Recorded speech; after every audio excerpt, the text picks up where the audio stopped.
स्वतंत्रता दिवस की समस्त क्षेत्रवासियों को और राष्ट्र चौक पर इस कार्यक्रम में उपस्थित होने वाले समस्त नौजवानों को आज के दिन की बहुत बहुत शुभकामनाएं। हृदय की अंतर गहराइयों से बहुत बहुत बधाई कि लगातार 77 साल से इस देश की आजादी का जश्न हम मना रहे हैं। जश्न मनाने की बात भी है, पर कई बार बीच में हमारे महामना इस देश के पूर्व प्रधानमंत्री और ऐसे कविवर जिनकी कुछ बातें याद आती हैं तो मन में थोड़ी सी टीस भी उठती है। वो एक दिन कह रहे थे कि इस बात का जश्न मनाऊं मैं, आजादी अभी अधूरी है। और ये बातें अगर हम लोग धरातल पर जाकर देखते हैं तो बड़ी सही लगती हैं। आज भी ना व्यक्ति को विचारों की अभिव्यक्ति का अधिकार है, ना आदमी कहीं स्वतंत्र रूप से जीने की बात सोच पाता है।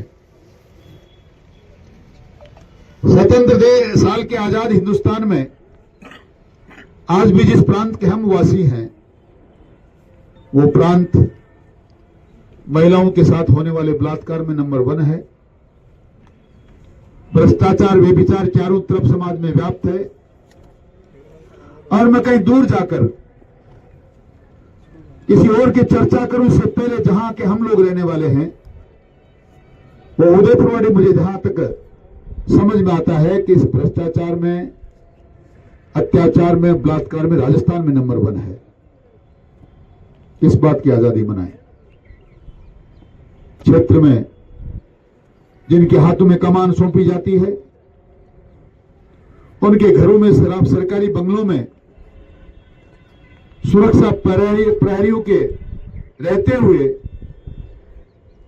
नाबालिग बेटियों के साथ अगर बलात्कार हो सकता है तो जनता के साथ कुछ भी हो सकता है। लोग कहेंगे कि आज के दिन भी आलोचना,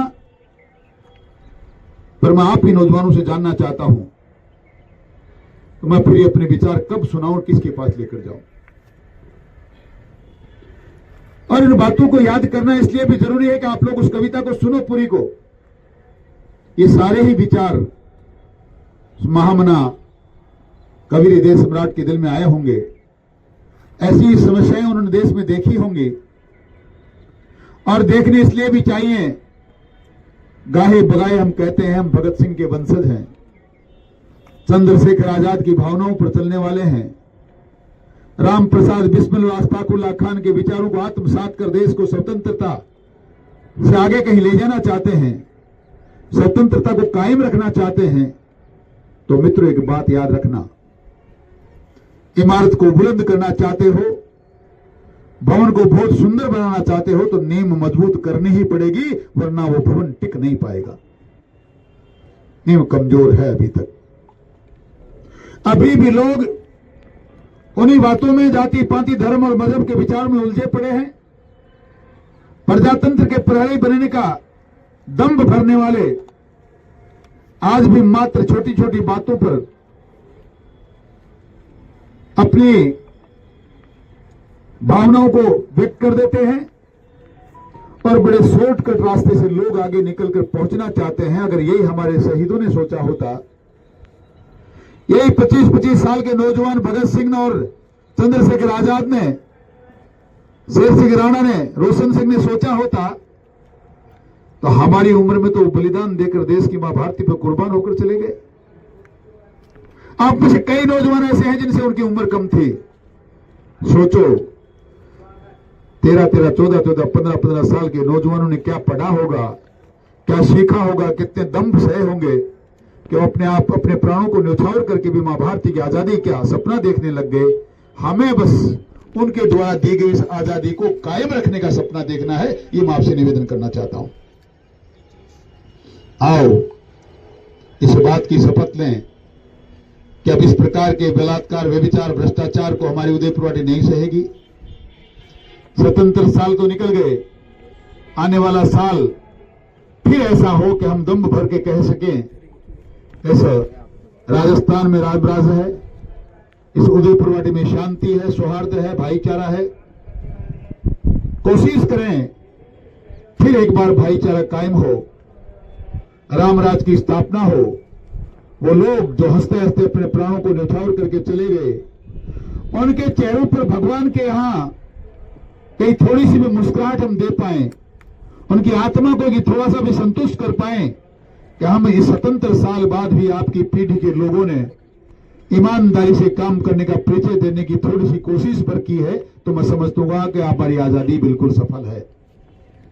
हम लगातार कई सालों से इस राष्ट्र चौक पर इस दिन को और गणतंत्र दिवस को मनाते आ रहे हैं। आओ आज इस बात का भी प्रण लें कि भगवान में ऐसा दिन दिखाए कि यहां ये संख्या दे। आप लोग जानते हैं आज रास्ते में बड़ी कठिनाइयां हैं, इस कठिनाइयों की वजह से लोग कम आ पाते हैं। आज तो सही मायने में पूछो तो मुझे भी थोड़ी सी तकलीफ महसूस हुई, इसलिए हम ऐसा कुछ करें कि अगर हम लोग सफल हो जाएं तो जिस प्रकार की सोच हमारे पूरे कार्यकर्ताओं ने कई बार सोची है, उस प्रकार के एक सुगम रास्ते के माध्यम से हम यहां आए और इस राष्ट्र चौक का ऐतिहासिक निर्माण करें। ऐसा मेरा सोचना है, सारे कार्यकर्ताओं का भी सोचना है, और इसके लिए क्या करना चाहिए आप लोग मुझसे बेहतर जानते हैं। और उस बात का प्रण लें कि ऐसा काम करने में हम सफल हो जाएं। आप लोग यहाँ आए, आपका बहुत बहुत धन्यवाद। एक बार पुनः समस्त कार्यकर्ता बंधुओं को, समस्त क्षेत्रवासियों को स्वतंत्रता दिवस की हार्दिक शुभकामनाएं और बधाई देता हुआ आपका बहुत बहुत धन्यवाद। जय हिंद, जय भारत। एक भारतीय के लिए, क्योंकि 77 वर्ष हो गए हमें आजाद हुए, और ये आजादी हमें कैसे मिली थी ये शायद हम में से हर एक आदमी जानता है कि कितने लोगों ने बलिदान दिया था, कितने लोगों का लहू बहा था, तब जाके हमें आजादी मिली थी। तो ये आजादी का पर्व हमारे लिए सबसे बड़ा पर्व है।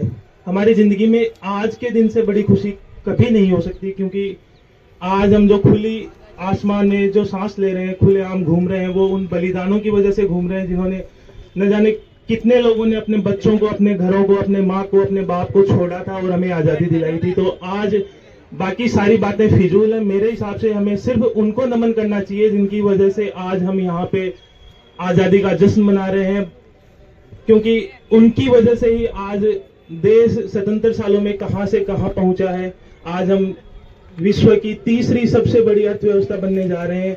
नरेंद्र मोदी जी का सपना है कि जब 24 में दोबारा भारतीय जनता पार्टी की सरकार बनेगी तो हम विश्व की तीसरी सबसे बड़ी अर्थव्यवस्था बन जाएंगे, और ये सपना एक दिन जरूर साकार होगा। क्योंकि मुझे लगता है कि आज केंद्र में जो सरकार बैठी है वो हमारे हितों की रक्षा करने वाली सरकार बैठी है, आम जनता को राहत देने वाली सरकार बैठी है। और इसी तरीके से अपन देखें कि आज हमारे राज्य में जो एक ऐसी निकम्मी सरकार है जिसकी अपन कल्पना भी नहीं कर सकते। पिछले 4.5 साल में जिन्होंने सिर्फ अपनी सरकार को बचाने के लिए, अपनी कुर्सी को बचाने के लिए प्रयत्न किया, बाकी आम जनता के लिए उन्होंने कुछ नहीं किया। अभी पिछले 2-3 महीनों में देख रहे हैं कि वो न जाने कौन कौन सी स्कीमें ला रहे हैं, क्या क्या कर रहे हैं, कितने कितने लुभावने प्रलोभन दे रहे हैं, लेकिन इनसे अब कुछ होने वाला नहीं है। क्योंकि जब जरूरत थी, जब कोविड की एक महामारी फैली हुई थी, तब ये लोग होटलों में बंद थे।